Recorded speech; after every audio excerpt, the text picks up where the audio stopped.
BBC Radio Humberside Big 4-0. Celebrating 40 years across Northern Lincolnshire and East Yorkshire. BBC Radio Humberside. Thank you. A small but enthusiastic audience. Welcome to Not a Clue on 202, a specially commissioned quiz to celebrate how many years of the BBC Radio Humberside? Is it 40 years? Can you believe? Andy Comfort, can you believe that? My question, 40. That's a point to you, mate. It is 40. Well done. We're going to have a light-hearted romp through 40 years of history with two teams, the Golden Tonsils and the Voices of 2011. It's a great pleasure to welcome. Will you put your hands together and welcome Peter Adamson back, please? Yes, the legendary soapbox presenter. We've got Martin here as well. Martin Plenderleith, good to see you. Thank you. Breakfast presenter, drive time presenter as well. And the one, the only Gloria Johnson. Yeah, co-presenter of the morning show with Carl. Now, as it turns out, Carl's on the other side. Carl Wheatley, ladies and gentlemen. Producer, presenter, with Lara King, mid-morning presenter. Lovely to see you here.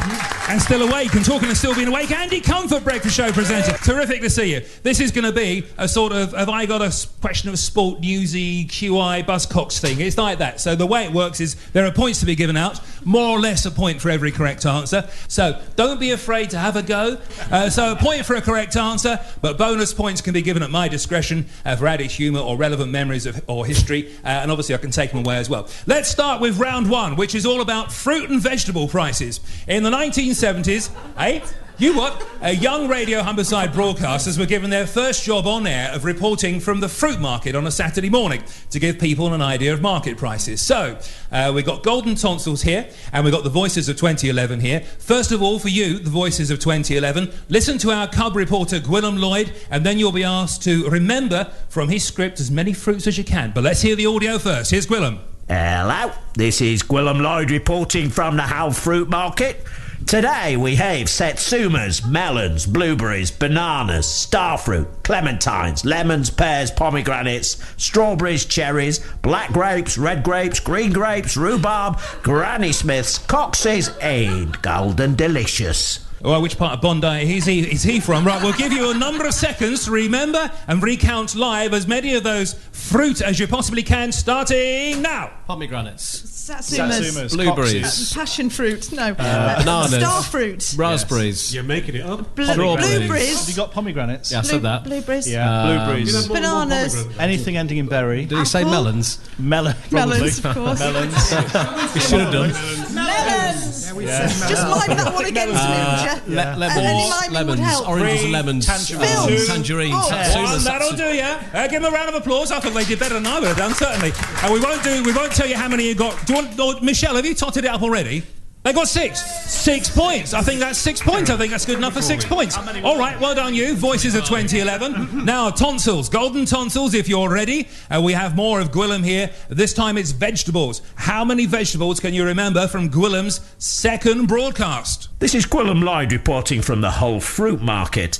Today we have marrows, courgettes, aubergines, potatoes, carrots, celery, little gem, Chinese leaf, pat chow, mushrooms, peppers, bean sprouts, Brussels sprouts, cauliflowers, tomatoes, cucumber, radish and beetroot. Off you go. Pak chow's a kind of lettuce. Come on, marrows, aubergine, potatoes. Little gem. Thank you very much. Beetroot.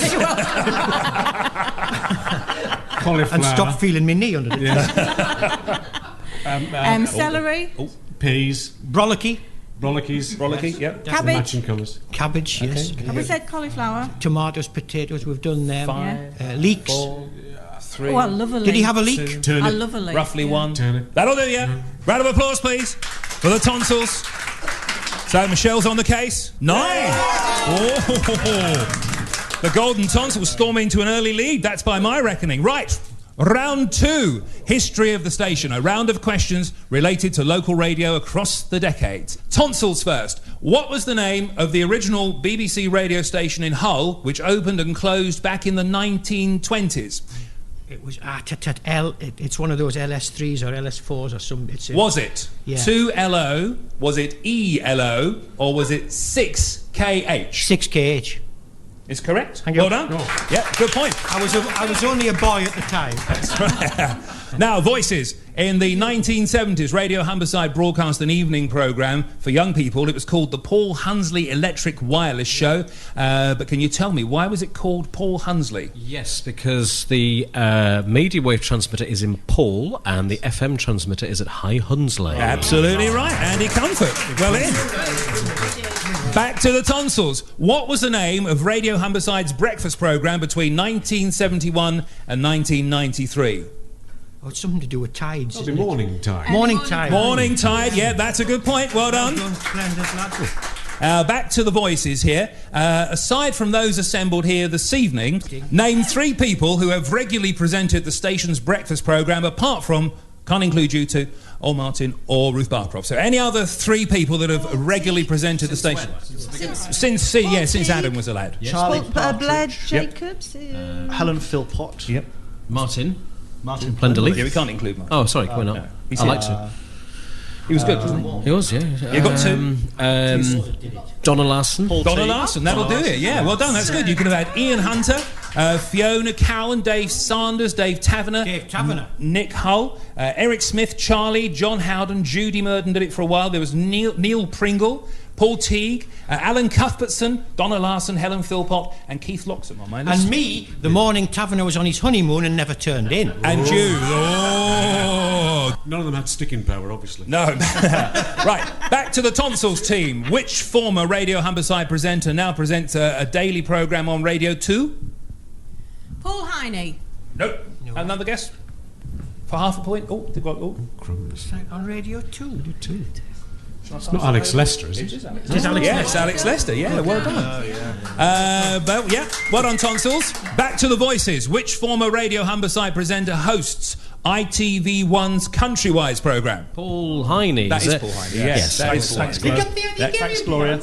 Yeah, cheers. Thank you. Thank you. That's all right. If we get stuck after. Back to the tonsils team. Which former Radio Humberside journalist is now the BBC's Africa correspondent? Oh, it's Karen Allen, I do believe. Yes, it is. Yes. Karen Allen, yes, it's Karen Allen. Round of applause, well done.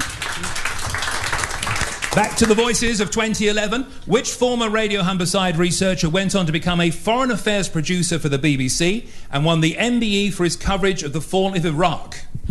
I know this.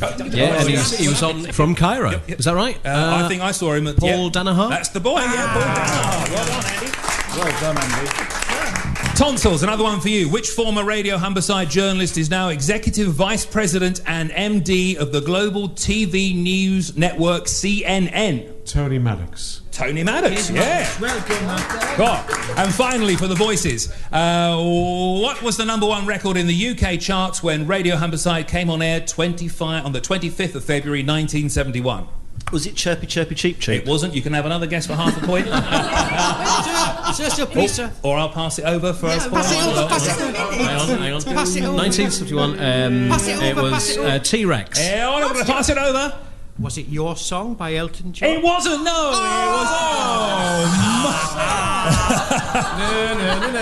It was My Sweet Lord by George Harrison. Lovely, Michelle. Are you in a position to give us an update on the scores? 10 to the voices, 14 to the tonsils. 10 to the voices, 14 to the tonsils. Right. Round 3 you're going to love. How many radio jingles can you remember from across the years? They were all used on the station, but have they stuck in your memory? We're going to play the beginning of some jingles, and we want you to take a guess at singing how they finish. Look at you. Look at you now. Singing. That's the one, Carl, yeah. We'll start with you, actually. We'll start with the voices. We'll play you the beginning of these jingles, and let's see how you get on. An easy one to start from 2008, we think. A great Place for a great station. I think that's right. Can we play the answer? a great place for a great station. It was like being there, it was. Well done, voices. Tonsils. Now, we can confidently say this was the first ever sung jingle used on Radio Humberside in the mid-1970s, but do you know the lyrics? Radio Humberside. In your own time. Much better than nothing. Much better than nothing. That's good. Flo, any thoughts? Absolutely none. Martin? No. Lane's all right. We'll pass it over. I mean, if you guys... Was it a great place? No. All right. Play the answer. Have a listen. Radio Humberside, medium wave 202, VHF 96.9, and rediffusion channel B. Of course it was, yeah. Oh, what?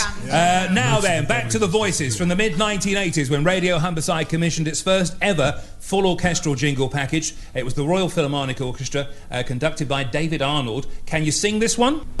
Local news, weather too. All here just for you. No. Actually, you're not a million miles away with it. Do what? Do what? So, tonsils.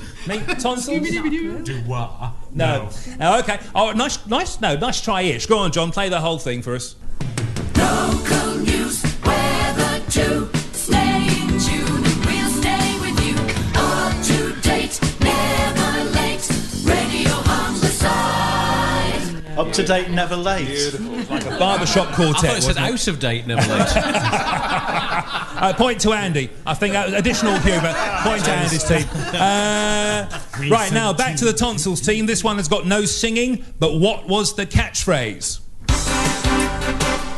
North or south? We're the mouth. North or south? No, man. Don't be in doubt. Is best the last word? No. Oh, well, there we are. I'm all to pot. All right, then we'll pass it over. So the tonsils are looking confident. Yeah. It's north or south, you can bank on us. I meant the voices. Yeah, north or south, you can bank on us. Wow. BBC Radio Humberside. well. We get to hear the whole thing on. North or south, you can bank on BBC Radio Humberside. And finally, for a bonus point, who can get this one? We are the one in Grimsby. No, not Grimsby. We are the one in The morning. No. The afternoon. It was a legend in its own lunchbox. Apparently, this one. Illingham. We are the one. Tonsils. No, it was. We are the one in Wet Wing. Radio Humberside. Okay, there we go. That was the end of round 3. That went better than expected. Let's have a listen to the lovely Michelle with an update on the scores. The voices are pulling it back 13 to the tonsils 14. Oh, it's just a point in it. And we're on to round 4. It's history and heritage of the area. Let's test your knowledge of East Yorkshire and Northern Lincolnshire. We're going to have buzzers. What's happened to the buzzers? They've got no buzzers. No buzzers. Just shout out when you know the answer. That's the easiest thing to do here. You get the one. You get a point when you get the correct. If you get the correct answer. Noise each. And, what would your noise like to be? Right, you woof, you quack, and good luck, everybody. Question 1. What was the first name of the MP who gave his surname to Hull's well-known art gallery? Woof. Ference. That was his surname. Yep. Thomas. Thomas. Yep, that's a point to the woofers. Question 2.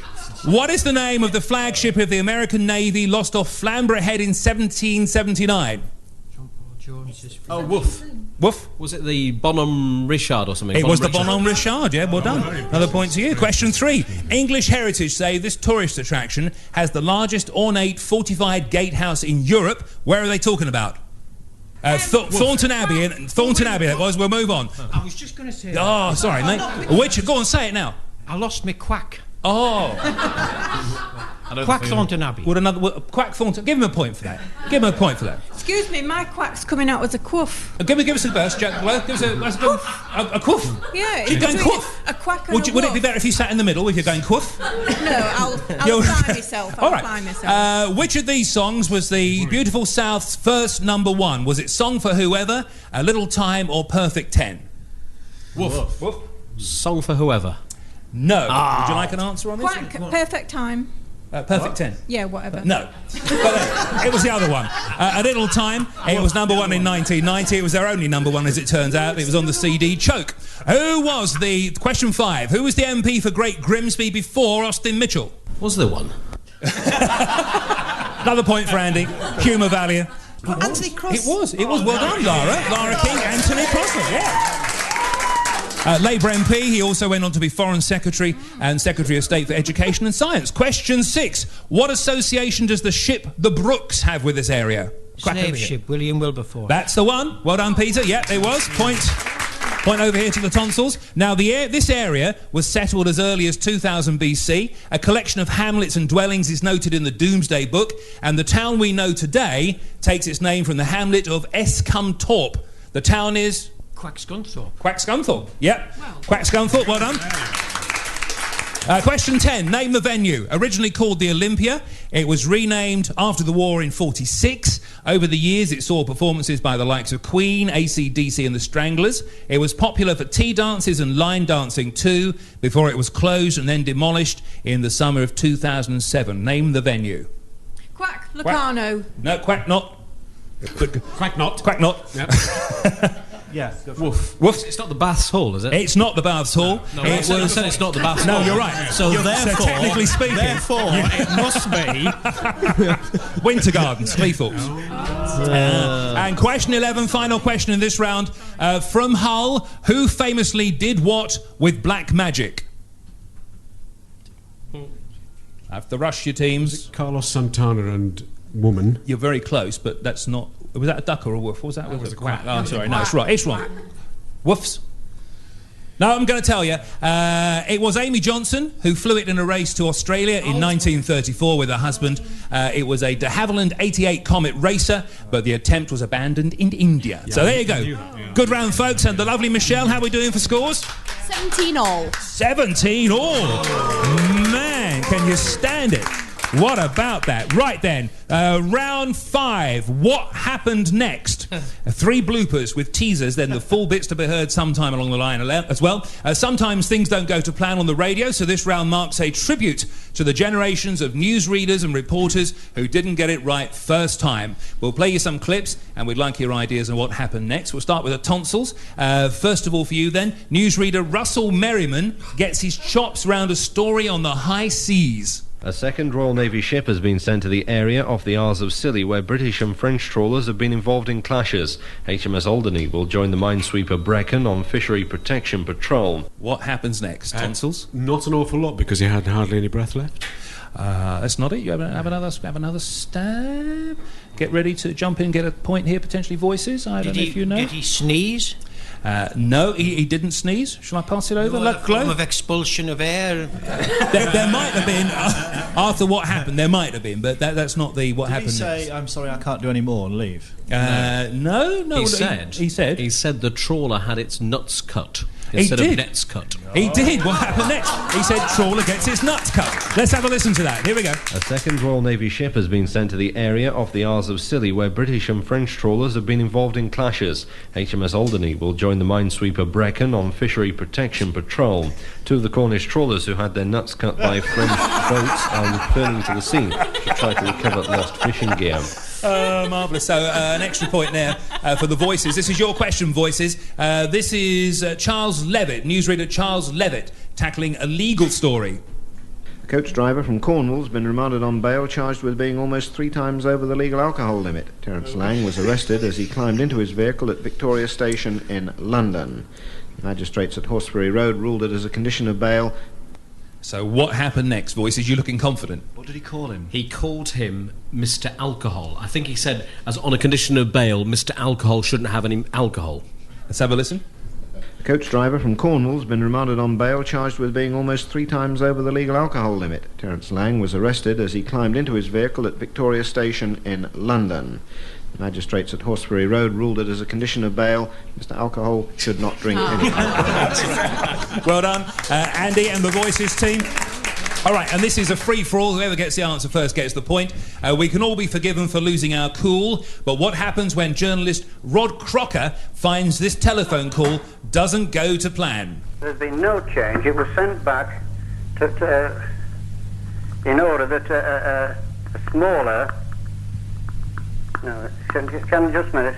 Can you cancel that? So what happened next? Anybody want to hazard a guess? He throws the telephone at the wall. Do you know? I might give you. I think I'll give you that actually. Go on. Let's hear the audio. There's been no change. It was sent back in order that a smaller. No, just a minute. Can you cancel that? I certainly cannot. I'm sorry, Councillor, but I did warn you that this was an interview situation. Yes, I know that, but I say... And I'm getting a tiny bit tired of being told, can you hold that and can you do this right? Now, what I'm going to put to you... verbally, I think it'll be different. Yes, it might be different, sire, but I'm asking you quite simply why, at a full council meeting of Beverley District Council, you voted against this pub application. I want to know your reasons, and that is all. And I want to know how you justify those reasons. Oh, marvellous. OK, now let us start this interview again. Why, Councillor, do you not want to see this pub built in this part of Warne? You find it too big, is that right? Pardon?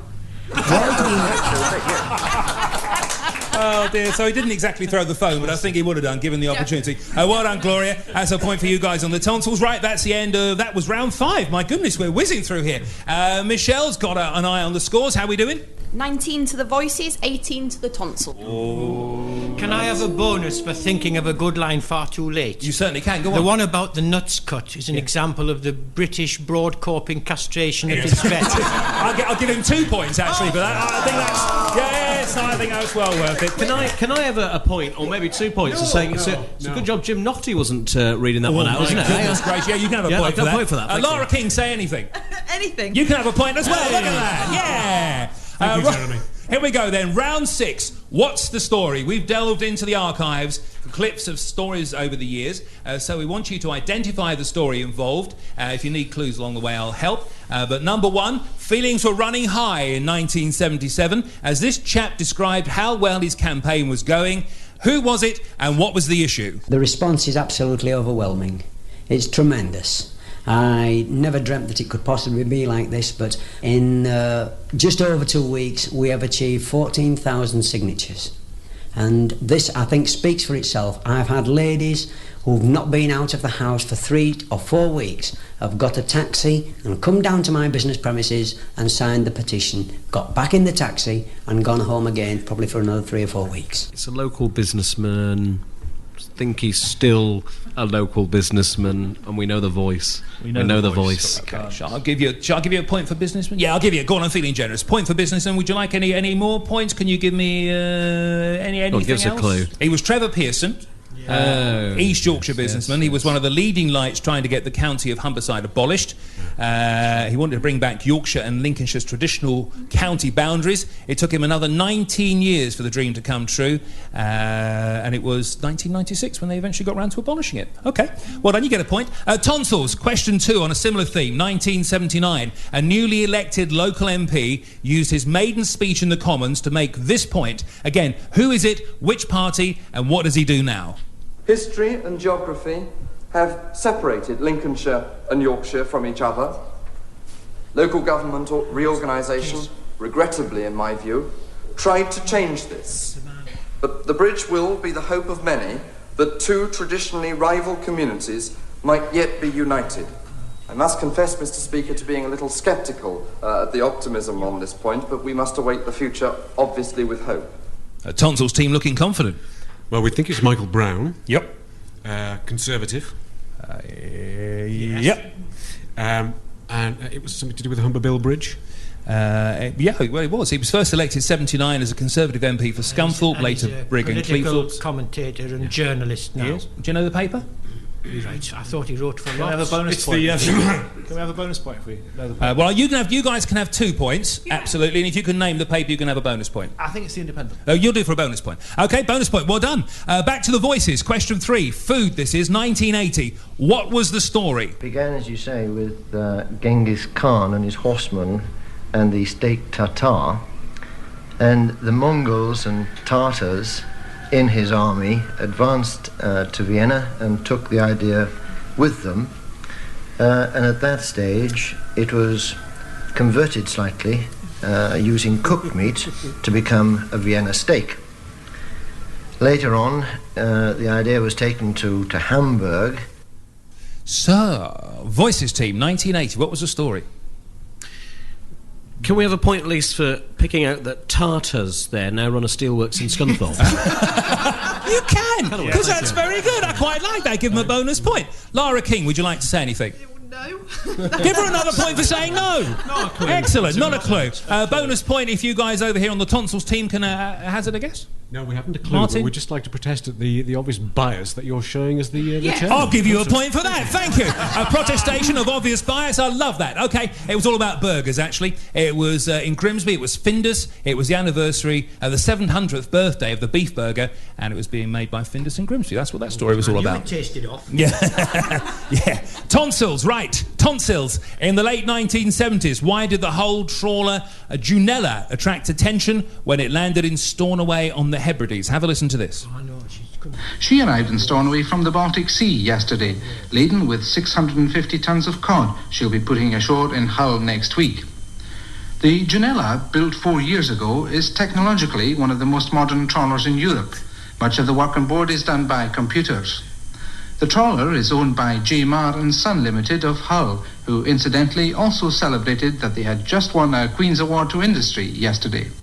Okay, Junella, the Junella tonsil team. Martin, are you looking confident? Well, noticeable because, she landed in the wrong island. She was aiming for Iceland and missed.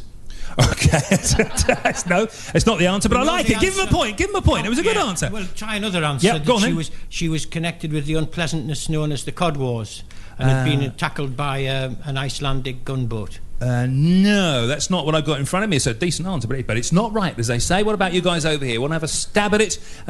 Voice team? We were going to say that. Were you? No idea. Okay. It had a cargo full of fish on board, but in fact, Prince Charles had arranged to join the ship at Stornoway to spend 2 days on board as well, finding out what life was like for fishermen at sea. That was the story there. Yeah, of course. Yeah. All right, back to the Voices team. Question 5. The Humber Bridge opened in 1981, but politicians spent much of the previous 20 years arguing about it. What's the issue here? I look at it this way, that come the day when the bridges are opened, there is no reason for anyone to go across that bridge. It's not as though you're building a bridge on an arterial road where there's thousands of traffic waiting to go over it. We shall have to generate this. And I think that we've got to take a certain amount of risk. So 1981, the bridge opened there. What was the issue in that particular clip? Voices team. We've got an idea. Go on then, Carl. We think it's because it was meant to be part of the East Coast motorway, which was going to run basically from the M11 up past Cambridge right up the East Coast, and that never got built, so effectively it was a bridge to nowhere. It was the A15 just stopped at Barnaby. No. Excuse me. There's a lot of research went into that one. Sorry, mate. Tonsils team. Was it anything to do with the fact that they were determining the level of the levy as such? It was. The toll. Yeah, that's absolutely it. The politician, how much they were debating this, the politician believed that people wouldn't drive across at all if the toll was more than 50p. That was then. Yours was actually a much better answer. But you're being cheeky now. Take a point off, please. They're being cheeky. They're just trying to use me. That'll teach you. You tell them, Glow. For the Tonsils team, who was this? In some ways it's a very sad occasion, but on other ways I've got very, very considerable satisfaction with what I've been able to achieve. I've been a member of the council for 53 years continuously, and I've seen the city change during that time out of all recognition to what it was before. I can truthfully say, if anyone asks me what have I done during my lifetime, I can say to them, as Christopher Wren once said, look around you and you will see what I've been able to accomplish. My goodness, Tonsils, what a fella he is. I think it's Arthur Negus, or I did, but I don't think Arthur Negus was a councillor, was he? Councillor Arthur Negus, no, but you know. Can we try Leo Schultz? You can certainly can, yeah, it was Sir Leo Schultz. That's the man. Credited as the man who saw the post-war reconstruction of the city of Hull. Okay, question 7 to the Voices team. This is a story that came back into the news recently, but who was this and what was he talking about? Because I had to try to buy it, I was very worried that it was going to be taken away from Humberside. That worried me because my business is tourism, my business is old buildings, old things. So I had to have a go, and I'm delighted that I was successful. Do you know it is? Oh, well, they know it is, but what about over here with the Voices team? What do you reckon? Voices team. It's not Carl Minns, is it? No, it's not. I think it's Francis Daly. Yeah. I'm talking about... The The Lincoln Castle. Waterfront which had been bought by British Rail by the Hull entrepreneur Francis Daly. Well done, Globe. Excellent. Right, back to the Tonsils team for question 8. Who's this famous actor? He was born in East Yorkshire, and why was he in the news in 1981? Well, I've learnt that exactly the same worries that beset parents 29 years ago when our daughter was born are still there today. But of course, thanks to pressure the parents banded together, have brought to bear, the situation is very much better. But the worries, the same basic worries are still there. Who was that famous actor, born in East Yorkshire? He was in the news in 1981. Tonsils, why was that? Ian Carmichael, but we don't know. Gloria has a fascinating extra point piece of information, though. But well, okay yes, then. I used to go fishing at the bottom of his house. What, Ian Carmichael's house? Yeah, and there was no loo at all. And I tell you what, his nettles needed trimming. Did they? I sadly can't give you a point because it was Brian Ricks. He decided to give up acting in the theatre to become chairman of the MenCap charity. That'll teach you. And the last one in this round, this is a woof and a quack situation. This one, woofs and a quack. What's happening here? Okay, in day 0, 2A20. In -1 to -2, 1B14, and in -3, 1B26. Did you get those, Ever? That isn't, as you might imagine, a police or fire brigade emergency control room. It's just the way big business operates behind the scenes down on the farm these days. It's the control room at Findus in Cleethorpes, where, like chess pieces on a giant board, the monster-like vining machines are manipulated. Woof or quack? Woof. Woof? No. No, quack. No. So what was the question? Sorry. The question is, what was happening there? All right. No, did anybody know? Was it the Findus control room? Are you quacking? Right, hang on. Woof, woof, woof. Quack, quack. You've already given us the answer. They were bringing Who in did? peas. The thing's given. It mentioned they did, didn't it? Yeah. I thought that. It has told us the answer. Can we have a point for being This is- jolly right? Because we understood what was happening there. I was going to have a point each, and then an extra point for you. Thank you. And then an extra point for you. Yeah, I don't know why. But Michelle, let's find out how we're going on the points department over here. Tonsils are back in front with 29, voices 26. Oh, 29-26. Okay, you've got 2 rounds left. Here we go, round 7, folks. 6 questions on famous personalities connected with the area. First on the buzzer with the right answer, woofs and quacks. First question. His father owned a cinema in Hull in the 1940s and 50s, where this composer got his passion for film music. He was... Oh, woof. Woof. John Barry. Barry. John Barry. Yeah, John Barry. Round of applause. Give him, go on. Yeah. John Barry. Question 2. This actress has roots in Grimsby. She recently starred in the BBC sitcom Miranda. She is... Patricia Hodge. Patricia Hodge. Point each. The point each. I couldn't split that. There was a lot of woofing and quacking going on. I don't think you quacked in time, Gloria. We did. There are feathers over here, mate. This film director studied drama at Hull University. Won an Oscar. Oh, look at you! Look at you! And an extra point, I think, Michelle. An extra point because that was Lara, and that's the first thing she said all night. So that's fantastic. Quack, Roland Gift. Yes, give him a point as well. I don't know what for, but that's a very good answer. We'll find a question for that later. This poet and author had connections with McGill and the poet Philip Larkin during his years at Hull University. He is... Quack. Alan Plater. No. Kingsley Amis quack. No. Any more woofs or quacks? Sonny Meach. No. Andrew Motion. Andrew Motion was the one we were looking for. Question 5. This Hull City fan wrote screenplays for TV, including... That's Alan Plater. That is Alan Plater, yeah. Z-Cars and the Yorkshire TV drama Spider-Man. And you picked it up. You said it a long time ago, though, mate. I mean, the question in advance, which is great. It does help us a lot. That's psychic. He's psychic. So he knew. Well, you and your ghost, you know about that. It's the ghost of Studio One again. It is. It's come back to haunt us all. Final question in this round, I believe. Question 6. The second wife of Lord Lawrence Olivier. Quack, Roland Gift. Whack, Joan Plowright. Yes, well done. It was Dame Joe Plowright. Right, okay. Extra point for the answer. So, that was the end of that round. My goodness, that went very, very quickly. Michelle, have you had a chance to? 31 to the voices, 32 to the tonsils. Oh, it couldn't be closer. Now, this is where, with the wonders of technology, we introduce our special guest from the BBC studios in Plymouth, where he works now, former Radio Humberside sports editor, Dave Gibbins. Are you there, Dave? Hello, good evening. Round of applause for Dave. Very nice. Good evening. Dave, before we...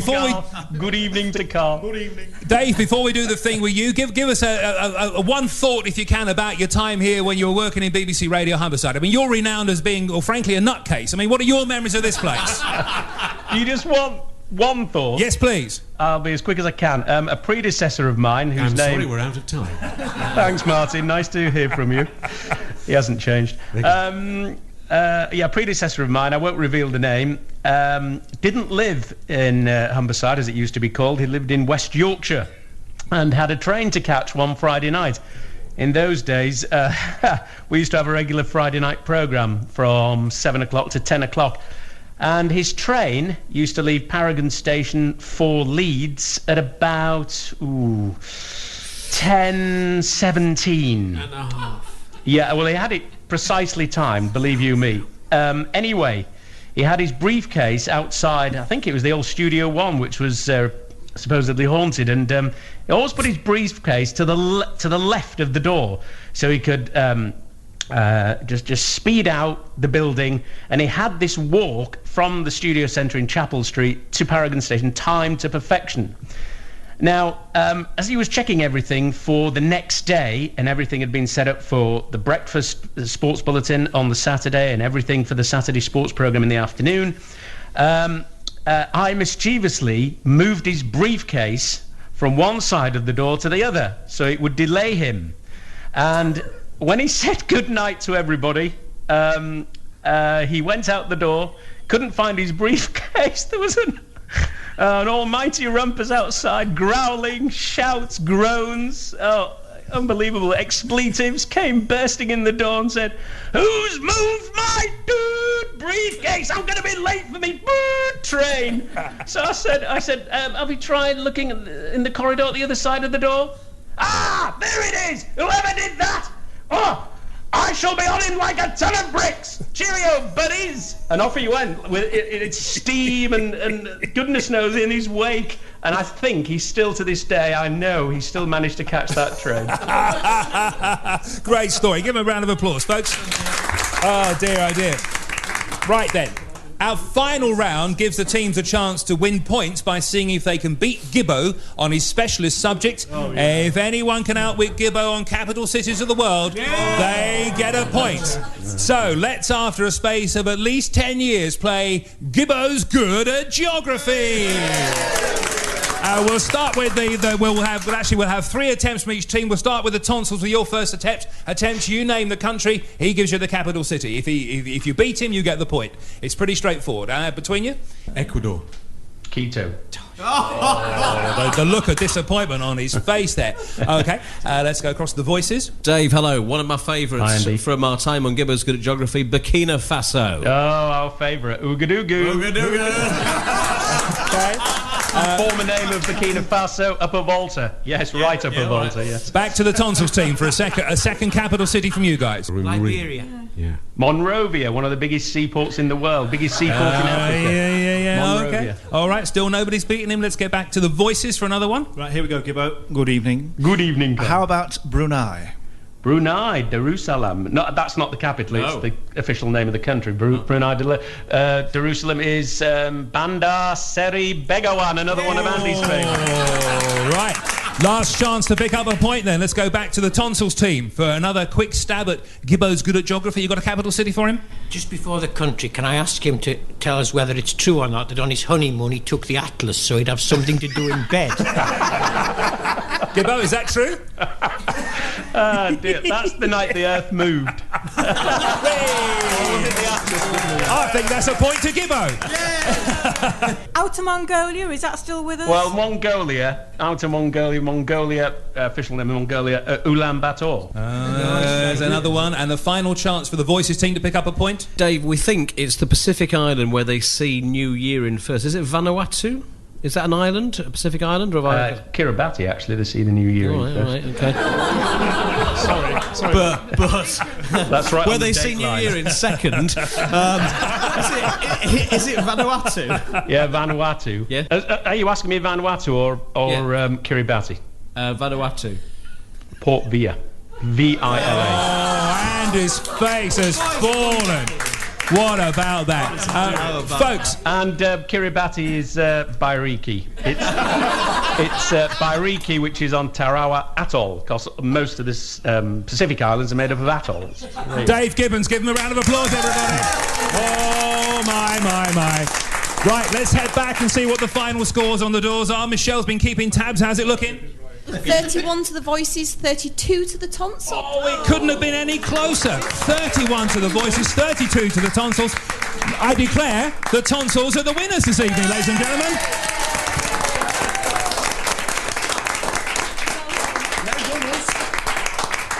Dave, we're going to have to wrap this one up here, mate, but it's been lovely. Thank you so much. Pleasure, and it's been lovely to hear some lovely voices, brought back many fond memories. And memories I'll treasure for the rest of my life. And I never Thank you very radish much. without thinking about you, Dave. Love you too, Martin. See ya. There you go, ladies and gentlemen. That concludes a special edition of Not a Clue on 202. Yeah! Thank you to the team, to the Golden Tonsils. Thank you, Golden Tonsils. The Voices of 2011, thank you very much. Thank you to our glamorous scorer, Michelle. Round of applause, Michelle. It was John Anguish and Dale Baxter on technicals. Well done, guys. The producer was Derek McGill. And if you've enjoyed the programme, there'll be another chance to enjoy it in 10 years' time as part of our 50th birthday celebrations. Good night and thank you.